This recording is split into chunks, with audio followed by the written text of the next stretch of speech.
Kita lanjutkan. Sekarang kita masuk ciri Ahlus Sunnah wal Jamaah seputar Isra dan Mi'raj. Seputar Isra dan Mi'raj. Yang pertama, Ahlus Sunnah wal Jamaah sepakat bahwa peristiwa Isra dan Mi'raj adalah fakta dan nyata.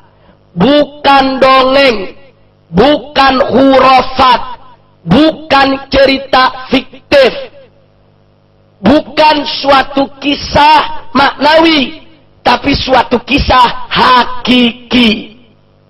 Nah, ini yang perlu kita ingatkan. Jadi kalau ada yang berpendapat di luar itu, dia bukan Ahlus Sunnah wal Jamaah.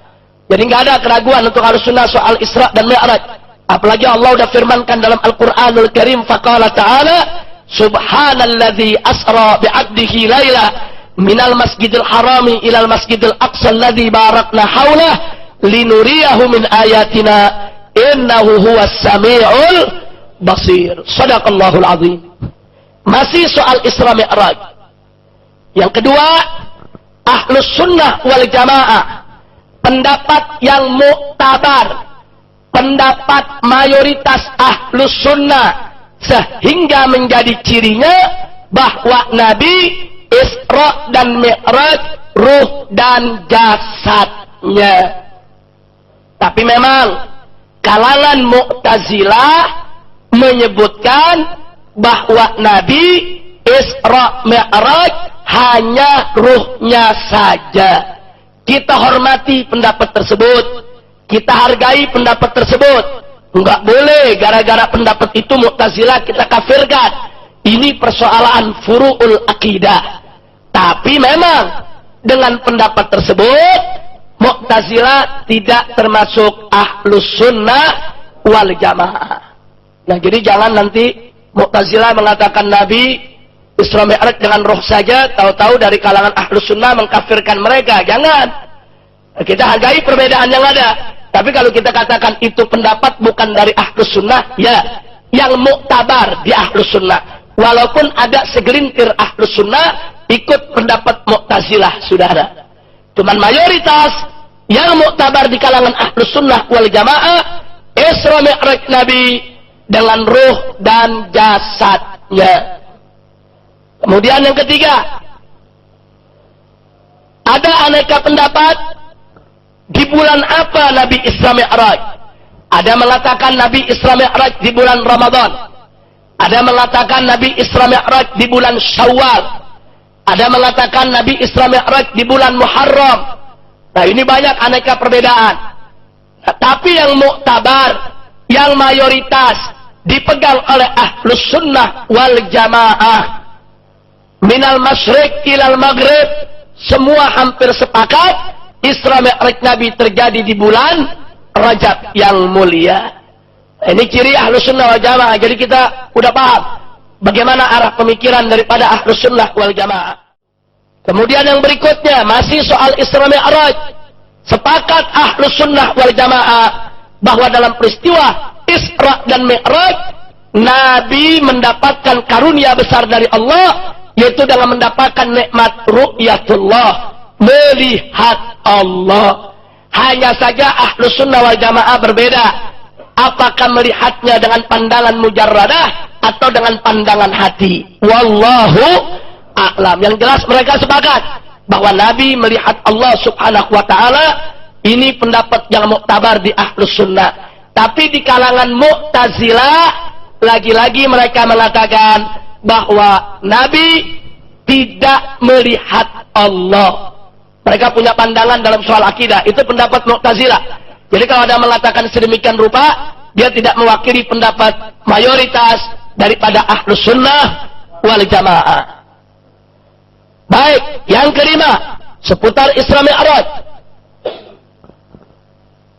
Sepakat Ahlus Sunnah wal Jamaah bahwa dalam peristiwa Isra dan Mi'raj benar ada perintah sholat untuk pertama kali adalah 50 waktu, yang kemudian melalui proses permohonan Nabi kepada Allah akhirnya menjadi 5 waktu. Ini Ahlus Sunnah nggak berbeda semua, saudara. Nah, di sini perlu saya jelaskan sedikit. Karena ini ada protes, ada kritik luar biasa soal ini, dan kritik tersebut sangat kita hargai, sangat kita hormati, dan kita bisa memaklumi alur fikirnya. Jadi dari kalangan saudara-saudara muslim kita, ada yang mengatakan ini peristiwa tidak mungkin. Sebab dalam hadis Bukhari, Muslim, dan hadis-hadis Ahlus Sunnah diceritakan, waktu Nabi menerima perintah 50 waktu sholat, kemudian Nabi turun, bertemulah dengan Nabi Musa alaihissalam, yang menanyakan tentang apa yang didapat dari Allah. Begitu Nabi Muhammad sallallahu alaihi wasallam menyampaikan bahwa dapat perintah 50 waktu sholat, kemudian Nabi Musa alaihissalam memberikan pandangannya, di mana Nabi Musa menyampaikan, ya Muhammad, umatku ini jasmaninya lebih kuat daripada umatmu, badannya lebih besar, tenaganya lebih kuat, fisiknya tuh lebih kuat, tidak mampu untuk sholat 50 waktu. Bagaimana dengan umatmu? Karena itu mintalah keringanan. Nah, sebetulnya ketika itu, saudara, Nabi tidak berani minta keringanan, karena apa-apa yang sudah diputuskan oleh Allah kan nggak boleh ditawar. Apa-apa yang sudah diputuskan oleh Allah, ketetapan hukum Allah tidak boleh dikompromikan.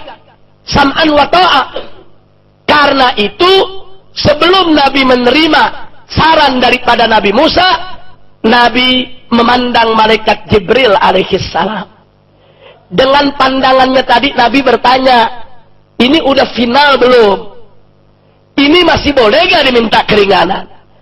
Andai kata malaikat Jibril menggelengkan kepala, nggak boleh minta keringanan, Nabi tidak akan minta keringanan, saudara.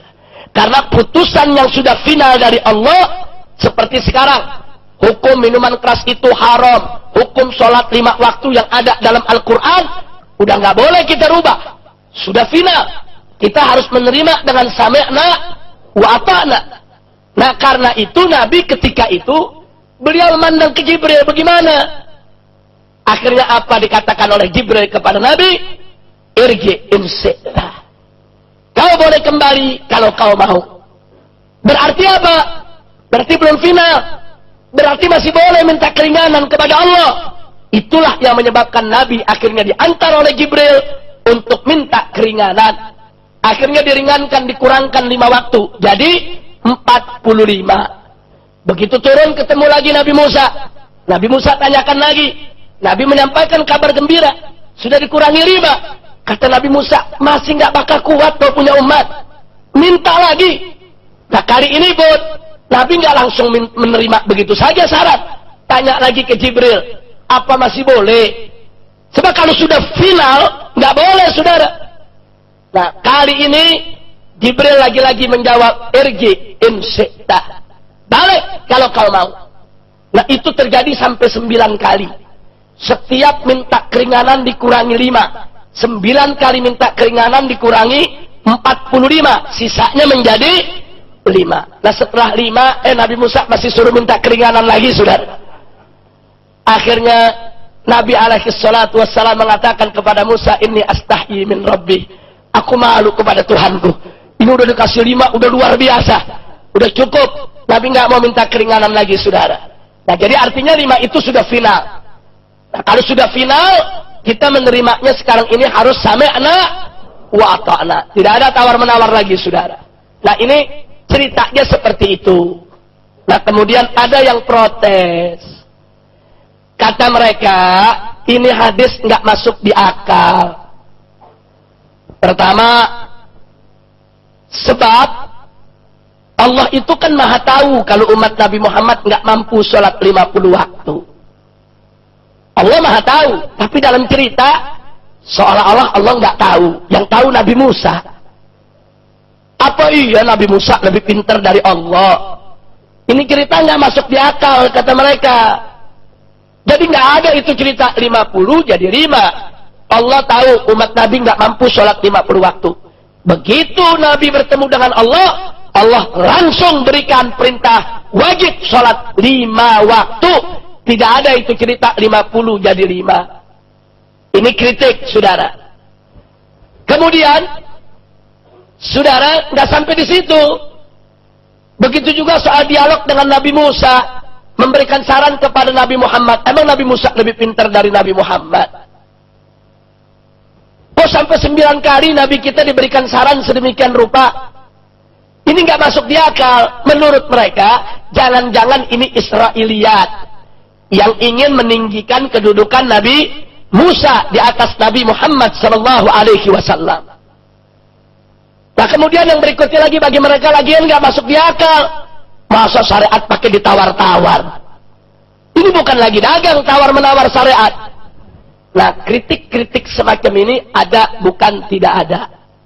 Nah, memang kritik tersebut lebih banyak mengandalkan logika, menggunakan akal dan nalar.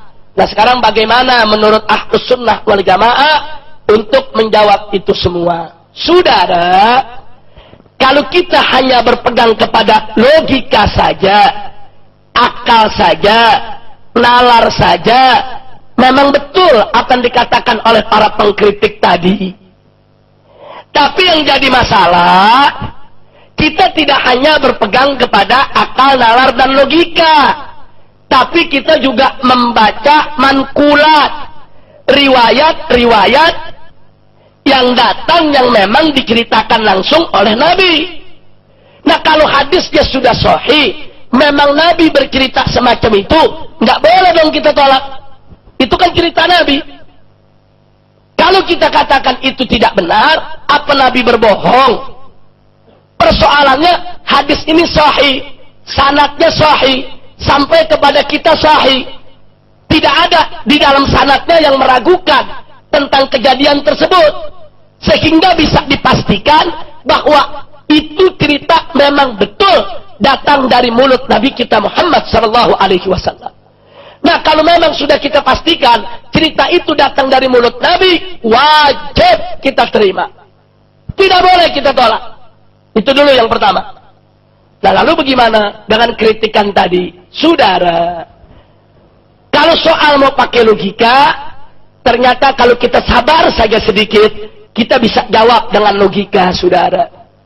Allah Maha tahu kalau umat Nabi Muhammad tidak mampu sholat 50 waktu. Kami yakin, kami beriman, Allah Maha tahu. Bukan Allah tidak tahu. Lalu kalau Allah sudah tahu begitu, kenapa pakai dikasih 50 dulu baru 5? Jawabnya, di sini Allah ingin menunjukkan kerahimannya. Allah ingin memamerkan kebaikannya. Allah ingin tunjukkan betapa rahimnya Allah, betapa karimnya Allah. Allah berikan 50, Allah turunkan jadi 5, supaya seluruh hamba-hambanya melihat betapa karimnya Allah, betapa rahimnya Allah, betapa pengasihnya Allah, betapa penyayangnya Allah. Dari kewajiban yang begitu berat, Allah kurangi sampai begitu ringan, saudara. Alhamdulillah. Jadi bukan Allah nggak tahu. Nah, kalau bicara tentang Allah membanggakan kebesarannya, silakan baca Al-Quran. Berapa banyak dalam Al-Quranul Karim Allah menunjukkan kebesarannya. Kalau Allah bercerita, siapa menurunkan air dari langit, siapa yang menumbuhkan tanaman dari bumi, Allah sampaikan dengan penuh kebesaran, penuh kemuliaan, penuh keagungan. Karena memang salah satu nama Allah adalah Al-Mutakabbir. Itu Al-Mutakabbir itu nama cuma pantas bagi Allah, yang lain nggak boleh, saudara. Kalau manusia mutakabbir, dosa. Tapi kalau Allah memang namanya Mutakabbir, artinya Mutakabbir, Allah tunjukkan kebesarannya depan semua hambanya. Allah tunjukkan kerahimannya, kelembutannya, kedermawanannya, dan seterusnya. Jadi yang pertama, kenapa dari 50 jadi 5? Apakah karena Allah tidak tahu umat Nabi ini tidak mampu 50? Bukan. 50 jadi 5 karena Allah ingin memamerkan kerahimannya, kedermawanannya, kebaikannya kepada hamba-hambanya, yaitu umat Nabi Muhammad sallallahu alaihi wasallam. Yang kedua, jangan 50 jadi 5, saudara, itu menjadi pendidikan dari Allah untuk umat Nabi Muhammad dalam rangka apa? Untuk menumbuhkan rasa syukurnya, supaya manusia ini bersyukur. Kalau manusia langsung dikasih 5, nggak pakai 50 nih, langsung 5, Jangan-jangan manusia banyak ngeluh, ya Allah 5 berat bener. Kenapa bukan 1? Tapi kalau dia ingat ceritanya, 5 dia mau protes. Astagfirullah, untung 5, coba 50. Jadi nggak ada alasan bagi dia saudara untuk tidak bersyukur. 50 jadi 5, supaya dia bersyukur. Supaya dia tidak mengeluh. Supaya dia tahu, 5 itu udah sangat ringan. 5 itu sudah sangat ringan. Bagi siapa? Bagi khasyi'in, bagi orang-orang yang takut kepada Allah subhanahu wa ta'ala. Itu yang kedua. Jadi untuk menumbuhkan rasa syukur. Sekaligus yang ketiga, untuk menumbuhkan rasa malu si hamba kepada Allah. Kalau sampai 5 waktu dia nggak kerjain, dia malu kepada Allah. Ya Allah, 5 aja anda nggak kerjain, bagaimana 50? 5 aja anda malas-malasan begini. Untuk menumbuhkan rasa malu si hamba, saudara. Itu yang ketiga. Jadi bukan karena Allah tidak tahu. Kalau umat Nabi Muhammad nggak mampu sholat 50 waktu, Allah sangat tahu. Allah alimun khabir. Allah maha mengetahui tentang segala sesuatu. Hanya saja di sini ada tarbiyat ilahiyah yang ingin Allah sampaikan kepada hamba-hambanya. Itu yang ketiga. Pelajaran yang keempat, saudara, Allah ingin tunjukkan kepada hamba-hambanya tentang keluarbiasaan dari akhlak kekasihnya, yaitu Sayyiduna Muhammad sallallahu alaihi wasallam. Akhlak yang mana? Coba lihat. Nabi begitu diberikan saran oleh Nabi Musa, Nabi nggak sombong. Nggak ada Nabi mengatakan, sudahlah, nggak usah ngomong, saya lebih tahu. Ada begitu? Nggak ada, sudah. Loh, kenapa Nabi harus mendengar? Nabi Musa, sudahlah, lebih dulu daripada Nabi diutus oleh Allah. Nabi Musa merupakan Nabi yang hampir mirip dengan Rasulullah dalam soal banyaknya umat, saudara. Umat-umat Nabi yang lain, ada yang cuma 13 orang pengikutnya, ada nggak dapat pengikut, saudara. Nah, seperti kita lihat Nabi Nuh alaihissalam, 950 tahun dakwah, pengikutnya cuma belasan orang. Kira-kira kalau zaman sekarang Ustadz ngajar 10 tahun, muridnya 2 orang, gimana, saudara? Kayaknya pengajiannya bubar, saudara. Nah, ini kita lihat Nabi Nuh alaihissalam, salah seorang ulul azmi, 950 tahun berdakwah. Itu dalam riwayat muridnya cuma berapa belas orang, saudara. Tapi Nabi Musa alaihissalam itu pengikutnya ribuan, saudara. Begitu banyak. Apalagi Nabi kita Sayyiduna Muhammad sallallahu alaihi wasallam. Nah, karena ada kemiripan, Nabi Musa punya pengalaman. Bagaimana umatnya Bani Israel yang badannya kuat, saudara, yang selama ini ikut berjuang bersama Nabi Musa alaihissalam, ternyata begitu dapat syariat-syariat yang berat, mereka sulit dan mereka berat untuk mengerjakannya. Nah, ini namanya berbagi pengalaman. Saya mau tanya sama yang hadir, Nabi yang lebih dulu diutus oleh Allah memberikan pengalaman kepada Nabi yang baru diutus oleh Allah. Itu secara logika wajar tidak? Enggak ada yang aneh secara logika, saudara. Enggak ada yang aneh secara nalar. Wajar. Nabi Musa ingin berbagi pengalaman kepada Nabi kita Muhammad sallallahu alaihi wasallam. Sekaligus sebagai bukti cinta Nabi Musa bukan hanya kepada umatnya, tapi juga kepada umat Nabi Muhammad sallallahu alaihi wasallam. Tapi intinya, dengan Nabi mau mendengar apa yang disampaikan oleh Nabi Musa alaihissalam, itu menunjukkan ketinggian akhlak Nabi kita Muhammad sallallahu alaihi wasallam. Jadi tidak mentang-mentang Nabi itu sudah kedudukannya begitu tinggi, sudah bertemu Allah, disayang Allah, menjadi kekasih Allah, kemudian nggak mau dengar saran dari orang, saudara. Kita punya Nabi, jangankan saran dari Nabi Musa alaihissalam, saran dari sahabatnya dalam perang Badar, dalam perang Uhud, diterima oleh beliau, saudara. Padahal Nabi kita mendapat wahyu, Nabi tidak butuh pendapat orang lain. Nabi kita mendapat wahyu, Nabi tidak butuh musyawarah dengan siapapun.